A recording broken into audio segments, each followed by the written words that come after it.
अस्सलाम वालेकुम friends, welcome to carded shot. आज हम करने वाले हैं GT211 का lesson number 10 that is franchising. काफ़ी इंटरेस्टिंग और मज़े का लेक्चर है। आपको फ्रेंचाइज अपने इर्द गिर्द काफ़ी नज़र आती हैं, तो आपको उनके बारे में लिखना इतना प्रॉब्लम नहीं होगा। इजी है, बेसिक्स हैं, कुछ इतना मुश्किल नहीं है ना। इसमें से कोई इतने घुमा फिरा के MCQs आ सकते हैं। बेसिक बातें आपसे पूछी जाएंगी। ठीक है जी। लेक्चर स्टार्ट करने से पहले प्लीज़ चैनल को लाइक कर दें, शेयर करें और सब्सक्राइब कर दें, आपका बहुत एहसान होगा। अच्छा जी, फ्रेंचाइजिंग क्या होती है? फ्रेंचाइजिंग होती है बेसिकली दो पार्टीज़ के दरमियान। जब एक पार्टी अपना बिजनेस, अपना आप कह सकते हैं अपने राइट्स, अपना लोगो, अपनी सारी चीज़ें, अपना सिस्टम, ऑलमोस्ट एवरीथिंग जो है वो अपनी दूसरी पार्टी को पास ऑन करती है। ठीक है। An agreement between two parties, दो पार्टीज के दरमियान होता है, in which one party passes on the rights to the other party, जिसमें एक पार्टी अपने राइट्स दूसरी पार्टी को दे देती है। राइट्स ऑफ फ्रेंचाइज इंक्लूड, अब कौन कौन से इख्तियारात वो दे देती है? Right to use the trademark, अपना लोगो। अब जैसे आप मैकडॉनल्ड्स को देख लें तो मैकडॉनल्ड्स हर जगह सेम लोगो होता है। ठीक है। Right to use the trademark name भी सेम होता है। ठीक है।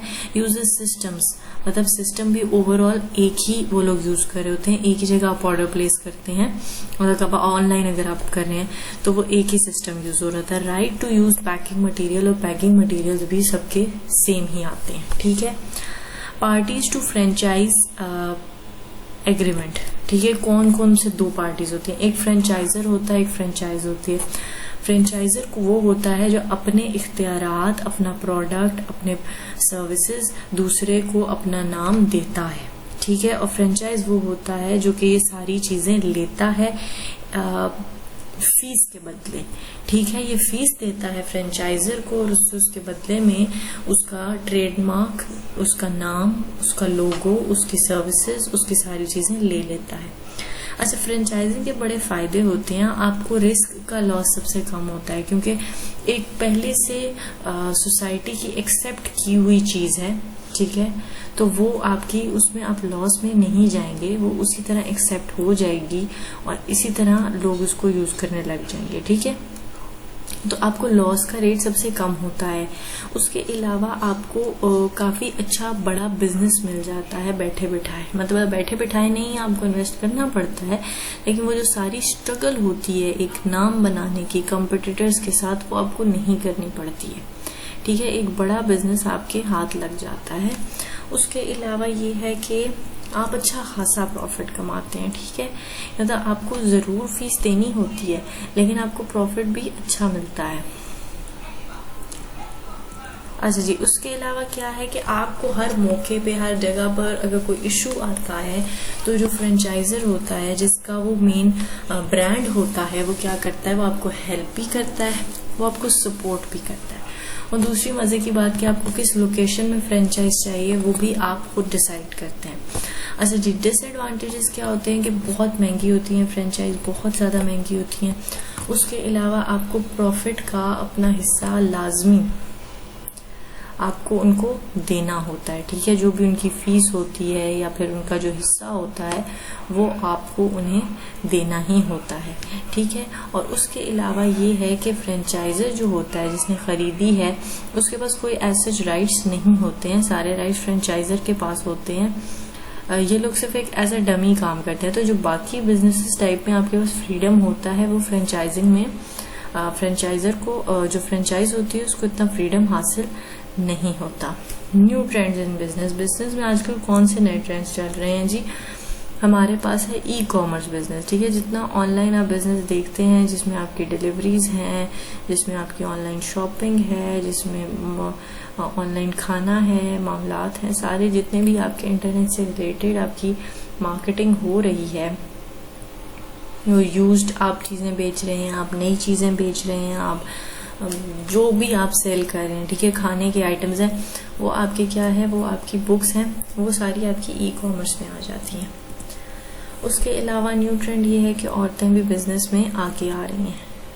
ठीक है। बिजनेस में भी, एज मार्केटिंग में भी, HR में भी, हर जगह खवातीन भी जो है वो शाना बशाना काम कर रही हैं, जिससे और ज़्यादा जो है वो काम और बिजनेस निखर के आए हैं। ग्लोबल अपॉर्चुनिटीज़ क्या हैं कि आप जब बिजनेस करते हैं तो आपको अपनी बिजनेस सिर्फ जो है वो उस एरिया में नहीं, आप उसको ग्लोबली पूरी दुनिया में रिकॉग्नाइज करा सकते हैं। जैसे मैकडॉनल्ड्स है, KFC है, ये ब्रांड्स हैं, ठीक है, तो आप इन्हें हर जगह रिकॉग्नाइज करा सकते हैं। लेकिन अभी तक पाकिस्तान में इतनी ह्यूज जो है वो लेवल पर कोई ऐसी प्रोडक्शन नहीं है जिसको जो है वो हर तरफ उस तर्ज में आप कह सकेंगे ग्लोबली जाना जाता हो, वो चीज़ उस लेवल पे नहीं आती है। अच्छा जी, आगे देखते हैं factors for lower failure rate.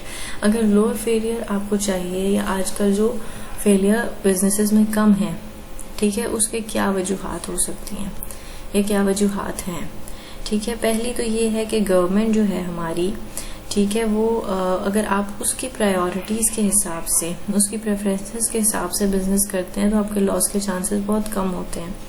उसके अलावा कॉर्पोरेट सेक्टर्स हैं जो आजकल, उनकी भी गवर्नमेंट काफ़ी मदद करती है, ठीक है। तो अगर आप कॉर्पोरेटिव सेक्टर बनाते हैं तो भी आपको फ़ायदा होगा। बिजनेस भी जो है वो आजकल बहुत प्रोफेशनल्स हो गए हैं, हाईली प्रोफेशनल। पहले तो कोई भी बंदा सेल परचेज जिसके पास पैसा है स्टार्ट कर देता था, अब बाकायदा लोग कॉमर्स पढ़कर उसके नॉलेज के साथ आ रहे हैं। General economy of the country, economy भी जो है वो आपकी अच्छी जा रही है, बेहतर है। आप एक मार्केट की कंपटीशन में हैं तो आपके जो है वो मामलात बेहतर होते रहते हैं, ठीक है।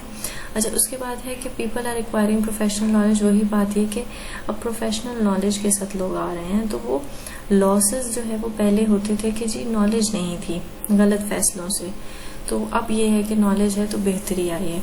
Government has develop many training centres. उसके अलावा गवर्नमेंट भी जो है वो ऐसे ही बिजनेस स्टार्ट करने के हक में नहीं है, उसने भी ट्रेनिंग सेंटर्स बनाए हैं जिसमें आप बिजनेस से ताल्लुक़ रखने वाले लोगों से हेल्प ले सकते हैं। अच्छा, उसके बाद वही तीसरी दफ़ा भी वही बात रिपीट है कि स्किल डेवलपमेंट के स्किल्स अच्छे हैं, ठीक है। और लास्ट में आता है institution to develop manpower, ठीक है। उसके अलावा ये है कि बिजनेसेस जो है वो इंसान की ताकत का इस्तेमाल है उसमें होता है, उसमें आप जो है वो एम्प्लॉयमेंट करते हैं, लोग उसमें रोजगारी हासिल करते हैं, तो ये काम भैया इसी तरह चलता रहता है, ठीक है। आई होप कि आपको समझ आ गई होगी। लास्ट वाली जो आपकी हेडिंग है ये थोड़ी इररेलेवेंट है चैप्टर से, इसकी कोई ऐसे तुक नहीं बनती, लेकिन जो है वो क्योंकि अब ये लिखी हुई हैं चीज़ें तो इन्हें आपको एक दफ़ा गो थ्रू लाजमी करना है, वरना आपका जो मेन टॉपिक है वो एडवांटेजेस एंड डिसएडवांटेजेस तक ख़त्म हो जाता है।